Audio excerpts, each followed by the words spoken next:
As I said, these guys are prey species themselves. So their main predators are sharks, sea lions and killer whales. On top of that, when they are chicks and eggs, they do also have land-based predators, such as rats, cats, dogs. I know, it's fascinating, isn't it? But there was a bit. I'm going to take that, just let me swallow this stuff. I know, it's spoiling your fun.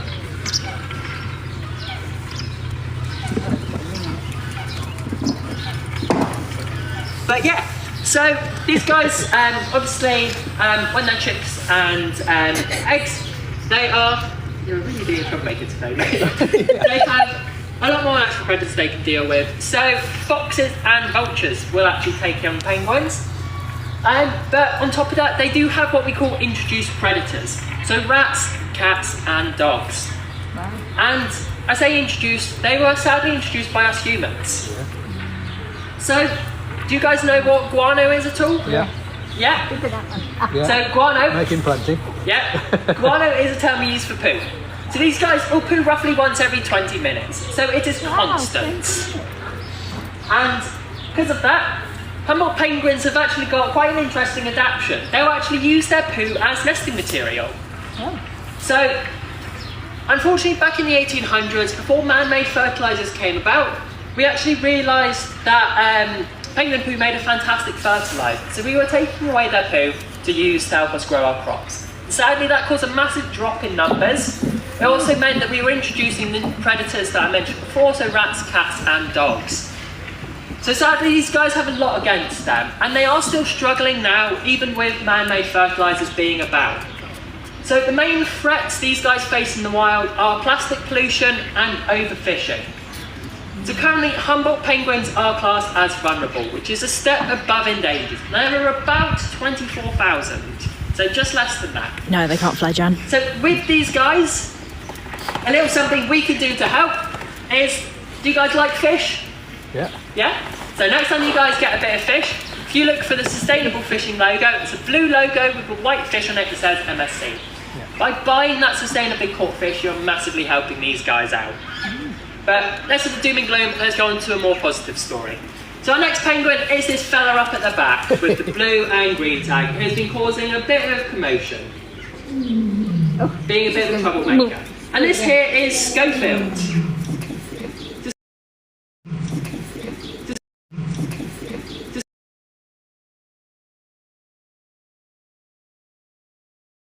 Schofield is our youngest penguin, only 4 years old. Oh, Hey. lost it. Come on. Oh, he's got it again.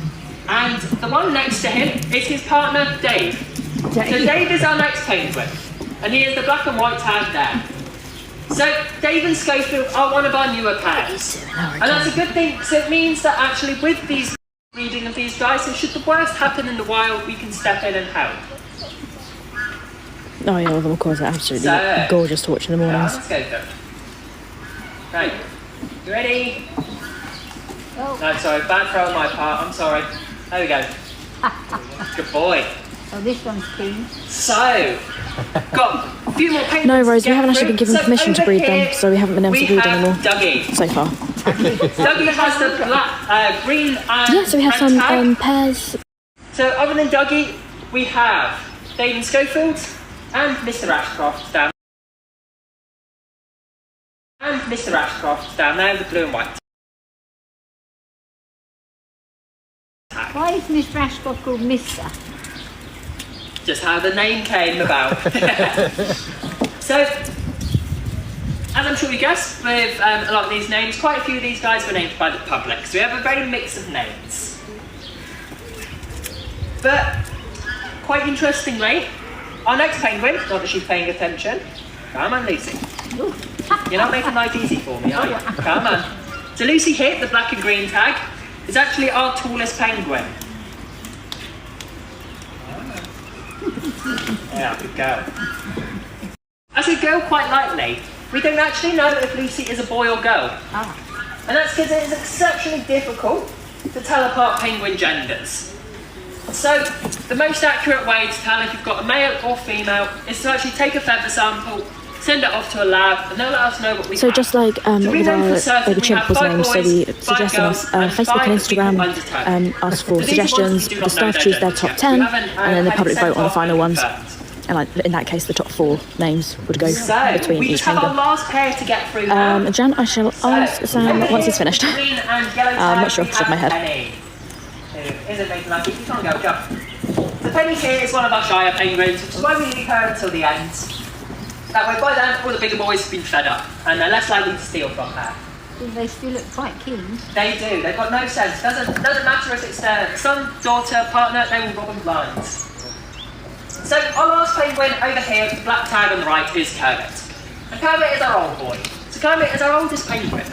So I guess, how old do you guys reckon Kermit is? 10. Okay, you're not far off. I don't know how old they live. So he's 15 years old. Oh, okay. So in the wild, these guys live to about 15 to 20. But in zoos, they can live for longer. So actually, 2 of the oldest penguins that I found from my research, the oldest in the UK was Rosie, who was from a zoo in the Midlands. She got to 32. Wow. Whilst the oldest I found in America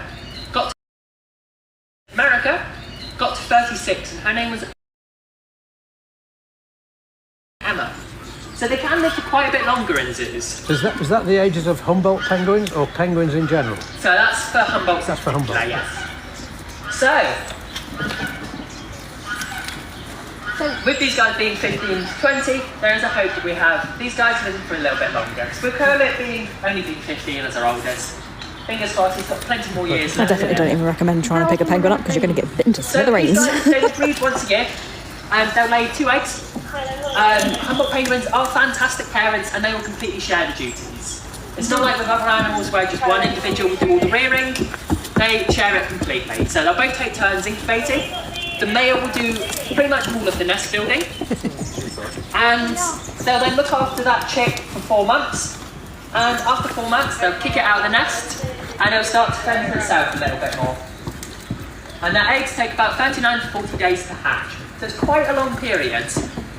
So if all of these have babies this year, what do you do with the babies? Where do they go? So we're part of what's called a Suffolk programme. No, so, Rose, they don't get chin scratches. If we put our hands anywhere near them, they try to bite us. For Humboldt penguins in particular, we are controlled by a Suffolk keeper, so they'll dictate if we can breed, if we can't breed.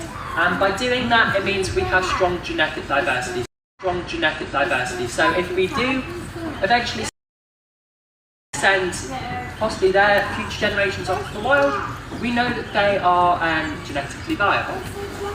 So we actually can't breed without permission, and if we Quite a few zoos off the top of my head do have Humboldt penguins, but a lot of other ones do have other variable methods. So some zoos species do as well. I what are don't called know dummy off eggs. the top of my head. So their eggs that have had resin filled in them, and How about I shall ask Sam once he's finished. Other places do pinning, which is another term. So they'll pretty much as soon as the egg is laid, pin in both ends, scramble it up, and by doing that it means that it's not viable, but we're not then taking it away, which if you take away an egg, it can cause these guys a lot of problems. Obviously where they are such intense parents, it can cause quite a lot of welfare concerns.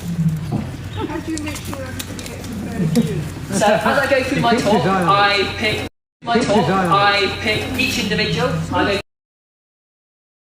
each individual, feed them 3 fish, then after that it's just whoever's acting hungry. So these ones that are craning up at me, I know are hungry, and they get fed 3 times a day, so they're spread out. So Yes, these are endangered. They won't completely gorge There's, themselves. I want to say like less than 24,000 individuals in the wild. Their main threats is plastic pollution and overfishing. At the moment, we can't do any rewilding projects with Humboldt penguins as the oceans just aren't suitable for them. Snapped it off there, that's going to take a bit of fixing.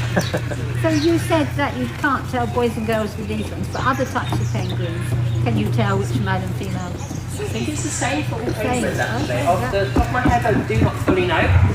So I have only worked with these species, but what you can tell, they pretty much do all look the same, and that's because obviously these guys, their pattern is camouflage. So it's called counter shading. So the black on their back will blend in with the darker parts of the ocean, whilst the white on their belly will blend in with lighter parts if something looks up at them. So it's a bit of a survival mechanism. But they know who's boys and girls, obviously. Well, sometimes. Oh, okay. All right. Obviously, you do have same-sex pairs with penguins, and I think Edinburgh had quite a famous pair, which actually successfully reared an egg. So even if we do have same-sex pairs, we can pass on eggs, because if one of our other pairs abandons an egg, we can pass it on, and they'll treat it as if it was their own. Wowie. Yeah. Which I find is quite fascinating. So they know you've run out of fish now. They do. It's all cupboard love, I'm afraid. Yeah. As soon as I'm out of fish, they don't want to know me. No. So, do you guys have any other questions? Right, fabulous. Really interesting. Thank you. Really interesting. Thank you very much. My pleasure. Enjoy the rest of your day, guys, and have a safe trip home. Thank you. My I was pleasure. waiting for you to go in the water. They might do in a bit now that they've fed, so they'll clean themselves off a bit.